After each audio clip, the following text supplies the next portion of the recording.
Hello again, everybody. Gary Ferman and Matt Shodell here. And today we are talking about the 2021 recruiting class as we continue our annual State of the U series at CaneSport.com. Yesterday, we threw up all day and night over the 2020 recruiting class. We broke that down for you and explained to you why it was an absolute total disaster for the Miami Hurricanes. And now we're going to move on to 2021. Which is only marginally better. Okay, quite honestly, not contributing to the overall welfare of the 2024 Miami Hurricanes in a very positive way. Let's put it that way. So, Matt, I say it's a little bit better because the left for the NFL group is a little bit taller. Not necessarily with great players, because the NFL draft this past year was indicative of what the league felt about the talent level at Miami. But at least Cam Kinchens was drafted in the third round. But Charleston Rambo, he's been struggling to get a pro career going. DeAndre Johnson played in the XFL. Tyreek Stevenson had a great rookie year for the Chicago Bears. Congrats to him. Leonard Taylor, we'll see what happens there. I don't have high hopes. Free agent signing with the New York Jets. James Williams, he got drafted in the 7th round. So, but at least as opposed to 2024, there was a little bit of advancement there on the part of some guys. And but as it pertains to this football team coming up, it's only 3 starters from this recruiting class that totaled, I believe it was 22 players, if I'm not mistaken. 22 players were part of that recruiting class. And only 3 of those 22 will be anticipated starters from Miami. And one of them is the kicker, okay, Andres Borregales. The other 2, tight end Elijah Arroyo. Great signing. He's looking really good. And receiver Jacoby George, who I think everybody would agree was a quality signing in that class. Couple average backups: Ryan Rodriguez, Chase Smith, not great.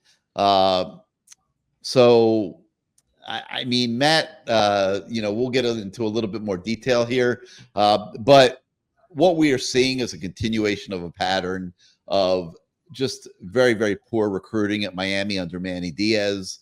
It is why the program has been in the state it's been in, why Manny Diaz was replaced as head coach, why Manny Diaz never should have been hired as the head coach at Miami when Mark Richt had decided to retire and was starting to have health issues.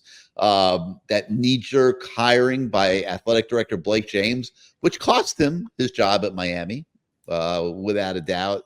Miami is still paying for that in I'm not going to say a big time way because of the efforts that Mario's made. We are hopeful that this can be a very good season this year. But I guess I could word it, Matt, that it's taken Miami 3 years to crawl out from under the abyss that Manny Diaz left here with his horrible recruiting, which has never been worse than it was in 2020, and it was only slightly better in the 2021 recruiting class that we are taking a look at today. I mean, you sort of summed it all up. It sounds like a horror movie, It's a horror movie. It's a murder mystery without it's a murder mystery without the mystery. We know who did the murder. It was Manny Diaz. But of the 25 players, I think it was taken between recruiting and the portal in this class. Only 7 of them really panned out, and 2 of them were transfers. You mentioned Borregales, Jacoby George, Cam Kinchens, James Williams, Leonard Taylor, Tyreek Stevenson, and Charleston Rambo. So it's an under 30% hit rate, not great, and it is better than than the 2020 class in terms of how things worked out production-wise, but not much better. And these are guys who would be third-year players, right? In this year, am I correct in that? Or I'm sorry, fourth-year players. So again, these should be, your redshirt juniors, your seniors on a normal team where you don't get free years and all that stuff. Those are really important players, and as Gary mentioned, when you're just going in with these guys and you look at the starters that are the fourth-year players this year, and you just have Arroyo, Borregales, and Jacoby George, and Arroyo may not even be the main tight end because you got a freshman who might be better than him catching the ball. One of them's the kicker. You really have one offensive player and no defensive players that are helping Mario Cristobal's team this year. You can't really be successful doing that.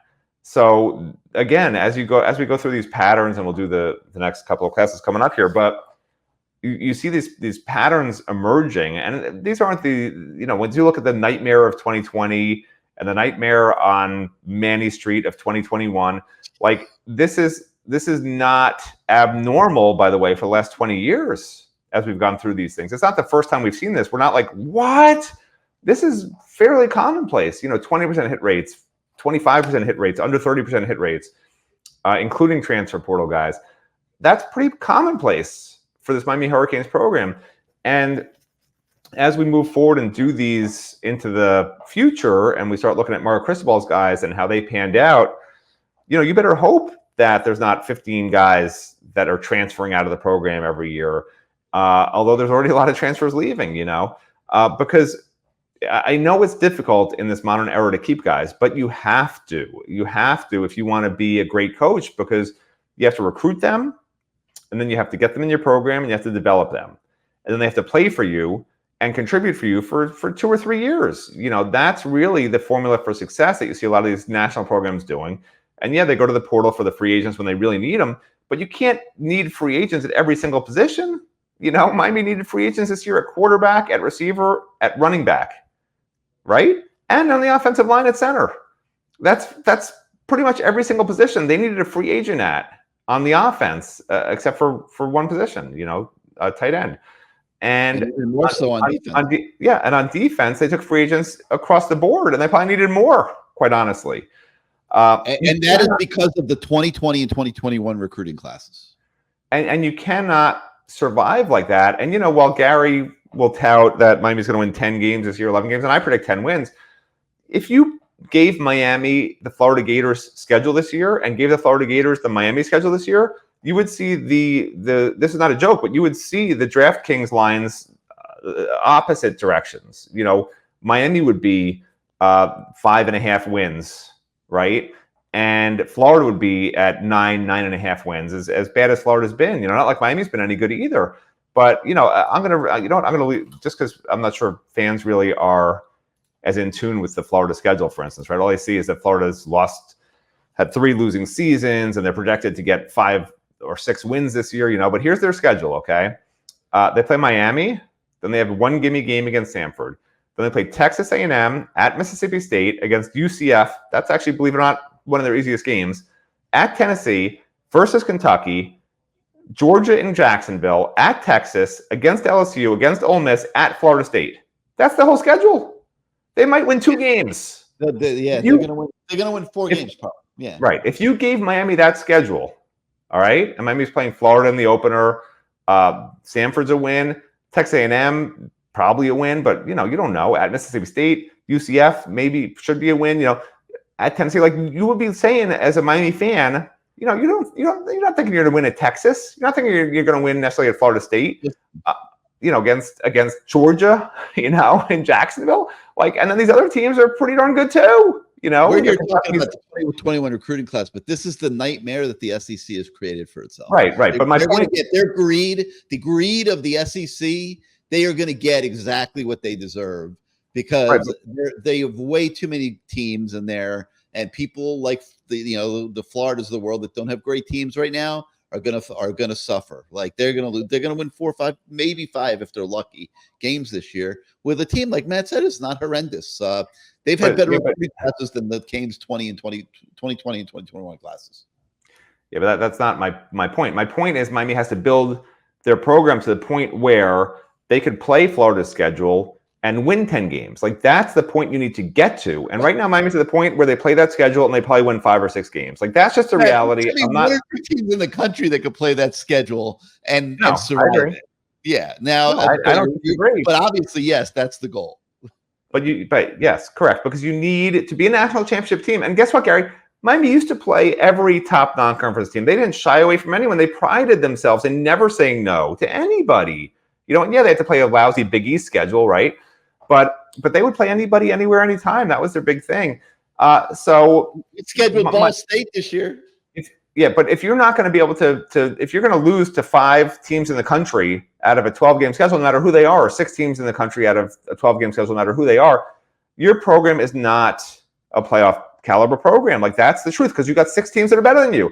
And right now, I think you and I and most rational Miami fans would agree, Miami probably loses 5 or 6 games with Florida's schedule. That's just reality, and that's okay, because they're building the program. And as Miami fans want to put on the green and orange glasses and say how great things are and how they're going to win 10 games, 11 games because they're playing a terrible schedule, my whole thing is build the program to be able to win 10 games against Florida's schedule this year. That's the goal. And then you got to be a playoff team against that type of schedule. And then you're prepared to play, name the school, Texas, Alabama, LSU, Michigan, whatever. Like, it doesn't matter who you play at that point. Miami's not even near that point. And Miami fans want to pretend that they are, right? Because we have an easy schedule. Things look great. We got Cam Ward, who, by the way, isn't even one of the top 10 quarterbacks in the country, according to Pro Football Focus's top returning quarterbacks. And maybe he's being a little overhyped by Miami fans, although I think he's going to be great in this offense. Miami's defense has holes all over the place. Like, I'm not the kind of guy who sugarcoats things, but I do want Miami coaching staff and Miami's program to not be deluded into thinking if they win 10 or 11 games this year, everything's fine all of a sudden. It's not true. It's not the case. They could win 10 or 11 games this year, and they're probably a 5 or 6 win team against Florida's schedule. Like, that's how I want them to treat it and work their butts off to make sure the roster keeps getting reshaped into the image that Mario Cristobal knows it needs to be, because he coached at Alabama as an assistant. He coached at Oregon as the head coach. Like, he knows what it should look like. And, you can't just sort of be like, oh, okay, we're there now because we won 10 or 11 games against a terrible schedule. So that's why when we talked yesterday about, this program basically getting the roster right, it's not really right yet. And you really need to get that recruiting piece in. You need to get the development piece in, which is what we were just talking about. You got to get the guys here for 3 to 5 years. You can't just have them jettisoned out after a year or two because you think they won't pan out. You can't have them leaving because they got more money somewhere else after one good season. Like, there's so much more to it now that you have to adhere to strict principles in making sure that you are relying on recruiting, development, and keeping guys versus, oh, he can go, we'll just find someone else in the portal. I don't like that philosophy. I don't want to rely on the portal every year in and year out. And I want to be able to win 10, 11, 12 games against what Florida's schedule is this coming year. All right. Well, Florida's schedule's great. And I'm not going to sit here and debate that with you because I would be taking this conversation totally off topic. And I don't think it would be as bad as you say it'll be, but I get your point. Like, the point is Miami does not have to play that kind of schedule this year. And that is why they might survive this 2020 and 2021 absolute nightmare in recruiting. And, we went through the 2020 class yesterday, and you guys that watched our show and read the story, you saw how bad it is. Well, this is only a little bit better. I mean, I'm looking at a recruiting class, Khalil Brantley, tight end, that never should have been recruited. I mean, he transfers to FAU and had 5 catches at FAU. Okay. Romello Brinson was an okay receiver, had that amazing one-handed catch that got everybody excited.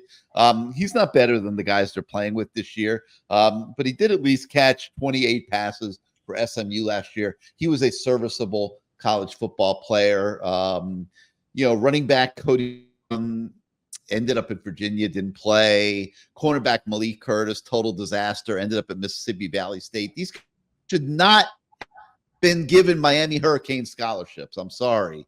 Thomas Davis, he ended up at App State. He played a little bit as an outside linebacker there, had, I think, 29 tackles. He was okay. Not a not what should be a Miami Hurricane level player. Thad Franklin, way too slow. Never should have been a Miami Hurricane. Had 12 carries last year for Louisiana Monroe. Okay. Jake Garcia tried to make it at Missouri, couldn't. Now he's at East Carolina. I'm not going to say he shouldn't have been taken. I mean, he was a good high school quarterback. Just has not been able to take that and translate it to the college level. But Alan Hay, defensive tackle, way undersized, never should have been signed. He ended up at Temple, had 12 tackles last year. Jabari Ismail, another one, is a great, touchy-feely. His dad works in the weight room, is one of the Miami weight coaches for many, many years. Had injuries, struggled to add weight. He played off the bench at Marshall last year. Nothing to speak of. Mike McLaughlin was a project offensive lineman. I'm not sure he's ever landed anywhere. Lawrence Seymour, he's at Akron. Okay, like these guys should not have been signed here. And you're seeing how many of them. Brashard Smith was a little bit different situation. I mean, undersized, but he did some good things here. He went seeking a better opportunity. He's at SMU. We'll see how Rhett Lashley does with him. Deshaun Troutman, another linebacker, never should have been signed here. He's at Garden City Community College. Well, actually, he was at Garden City Community College. Had 37 tackles in 2022, and he's no longer at Garden City Community College. As far as we know, he's out of football. Okay, this is your recruiting class. I mean, it's unbelievable. That's like 12 out of 22 guys that were total wasted signees that never should have been signed. Man, somebody needs to go hunt down Manny Diaz over there in Durham, North Carolina, and tell him to write a check to the Canes Connection Collective, which is having to dish out all kinds of money right now for free agents to try to make up for this abysmal level of recruiting that took place here in 2020 and 2021. Somebody should be paying the bill for that because it's a big bill. And it was an absolutely horrific level of recruiting. We're going to continue on here moving forward. We're going to do 2022 and 2023. You're going to see it get a little progressively better. Just remember, when we talk about 2022, and we'll cover this, but that was really a Manny Diaz class for the most part. I mean, Mario came in late December and tried to pick up the pieces. They didn't have time to do a normal, proper recruiting effort. Really, the first Mario Cristobal recruiting class is 2023, and then now 2024. So he's had two classes, really, if you want to be fair. But this is why, like we've been talking about, this program has been in the place it has been. Recruiting as bad as it gets, recruiting evaluation as bad as it gets. You can see the complete picture in the story today on the website. Matt, any parting thoughts on 2021? Can we just forget about 2021 and 2020? Like, I don't need to think about them anymore. It's as depressing as people watching this show listening to me. Like, that's how depressing it is writing this story. I didn't want to write this story. You think I want to write about how terrible things are all the time? Nobody wants to write about that. So yeah, not good.